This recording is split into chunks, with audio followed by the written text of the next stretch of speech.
Focus करते हैं। Focus area क्या है, मतलब कहने का सेंस ये है, हमने डेटा लिया है 2023 से लेकर 2026 तक का।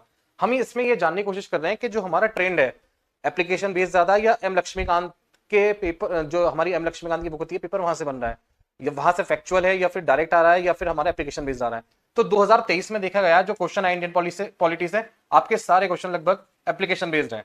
2024 की अगर हम बात करते हैं तो ये लक्ष्मीकांत से सीधे सीधे क्वेश्चन थे। 2025 में आप देख सकते हैं 2025 के अंदर फिर से एप्लीकेशन बेस्ड क्वेश्चन आए, यानी कि हम कह सकते हैं कि ये सारे क्वेश्चन किस तरह के, ये सारे क्वेश्चन किस तरह के थे, कॉन्सेप्चुअल क्लियरिटी वाले। यानी कि अगर आपको लक्ष्मीकांत की बुक पढ़ रहे हैं तो आपको सीधा रटना नहीं है उसको, उसकी कॉन्सेप्चुअल क्लियरिटी बहुत ज्यादा रखनी है, और एप्लीकेशन बेस्ड जिस तरह से क्वेश्चन बन रहे हैं तो आपको इसमें रटना नहीं, समझना है। तो 2026 में चांसेस है कि आपका लक्ष्मीकांत से जो पेपर आएगा वो आपका डायरेक्ट हिट करेगा या फिर कुछ एप्लीकेशन बेस्ड होगा।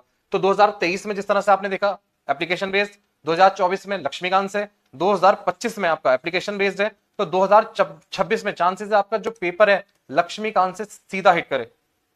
तो आप इस चीज को, ट्रेन को ध्यान रख लें, ये पैटर्न मैंने आपको बता दिया है। आपको स्ट्रेटेजी रखनी है आपकी, किस तरह से रखनी है। आप जब लक्ष्मीकांत की बुक पढ़ रहे हैं तो ध्यान रखें कि आपको जो उसकी थ्योरी है उसके साथ साथ में एप्लीकेशन बेस्ड क्वेश्चन अच्छी तरह से समझ रहे हैं।